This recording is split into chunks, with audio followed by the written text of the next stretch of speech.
She let me die. Now she wants me back. I should have known. The signs were all there, but I couldn't or didn't want to see them. The subtle coldness in Casey's eyes, the way she barely listened when I spoke, the unspoken distance between us. But the moment it all clicked was when I almost died in that hospital room. It wasn't supposed to be like this. We'd met in college, bright-eyed and full of hope. Casey had this energy, this fire that drew people in.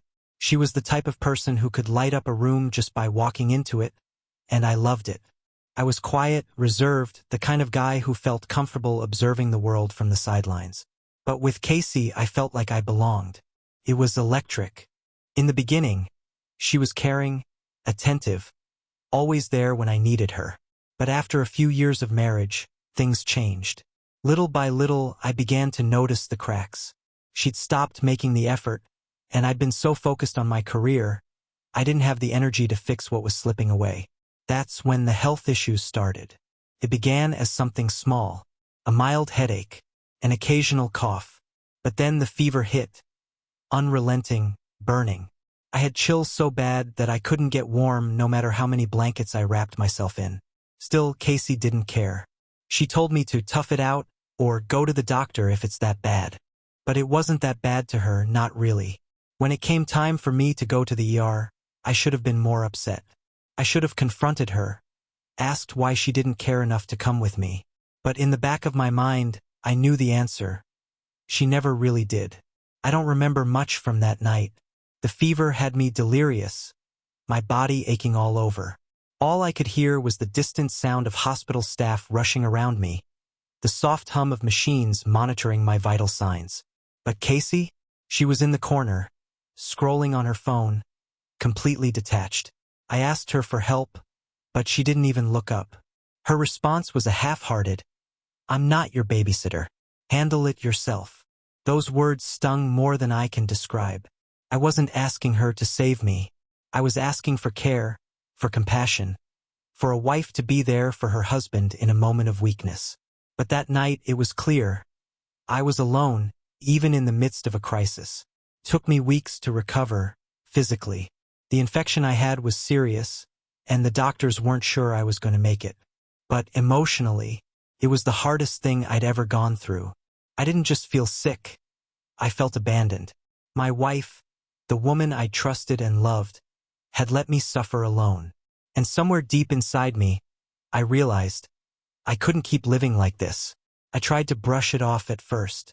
I thought maybe I was overreacting, that she'd be different when I got home. But when I returned from the hospital, nothing changed. She was still glued to her phone, still more interested in her social media than in how I was recovering. I begged her to listen, to take an interest in what I was going through. But her only response was the same old tired line, "Handle it yourself." And I did. I handled it alone. It wasn't until Mia, my younger sister, stepped in that I started to see things clearly. She came over to help me with groceries, to cook meals, to just be there. The contrast between her care and Casey's indifference was a slap in the face. It was then that I realized, if I stayed, I was going to lose myself entirely. One morning, I woke up early, feeling surprisingly strong. I had been thinking for days about how I could get out of this marriage. I didn't want a messy fight or a dramatic confrontation. I didn't need to convince Casey that I was right. I just needed to leave. I packed a small bag, my essentials, my clothes, my laptop, some personal items. I didn't want to make a scene. As I walked out the door, I left my keys on the kitchen counter with a letter explaining everything. It wasn't cruel, just factual. I didn't hate her, but I couldn't be with someone who was indifferent to my suffering. It wasn't easy at first. I stayed at Mia's place for a few weeks, giving myself the time I needed to regroup. But when I saw Casey's posts on social media, photos of her living her best life, captioned with hashtags like #blessed and #supportive wife, I couldn't hold it in anymore. I started telling people the truth little by little in casual conversations. The stories spilled out. People started questioning the version of Casey they had been fed. But it was one night at a charity gala that everything came to a head. I'd been invited to speak about my experience, to share how I'd survived such a traumatic event. I wasn't prepared for what happened next. Casey showed up, probably thinking she could make an appearance to play the doting ex-wife, the one who was so gracious about everything. She greeted people, smiled, tried to blend into the background. But when I took the stage, I knew I had to expose the truth. I didn't hold back. I told my story, the hospital, the isolation, the loneliness. I spoke about how she'd ignored me while I was fighting for my life. I didn't make it dramatic or theatrical. I simply told it as it was. And then I did something no one was expecting. I played the audio, the recordings of the conversations we'd had during my illness. Her indifference, her coldness, it was all there. The crowd fell silent. I could hear people murmuring, shocked at what they were hearing. Casey froze, her face draining of color. She tried to leave, but she was blocked by a few people from the crowd. "Where are you going?" one of them asked. I need to go," Casey stammered. "Not until we get the whole story." And that's when it all unraveled for her. Her carefully crafted persona as the perfect wife, the supportive woman who had everything under control, shattered in front of everyone. People started whispering, and Casey became the subject of their conversations. Not in the way she had hoped. But the real kick came when Emily, who had been there for me through the entire process, stood beside me. Emily had helped me gather the evidence, and she had been my emotional anchor when I didn't know how to keep going. She was the one who encouraged me to speak up, to let the truth out, even if it meant breaking all the silence.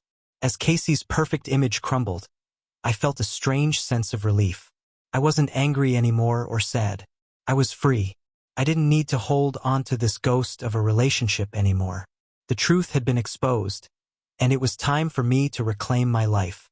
As time went on, I felt the weight of the years I'd spent trying to make a broken marriage work lift from my shoulders. I began dating again, slowly at first, but then more seriously. Emily and I grew closer, and soon, I realized that she was the one I'd been waiting for all along. She saw me, really saw me. We got engaged quietly, without fanfare, just the two of us. There was no need for social media announcements or grand gestures. Felt right, and that was enough. For the first time in a long time, I felt peace. Casey's attempt to win me back came weeks later, in the form of a text. "I was wrong. I've changed. Let's talk. We can fix this." I didn't respond. There was nothing left to say. The only person I needed to fix things with was myself. And I had already done that.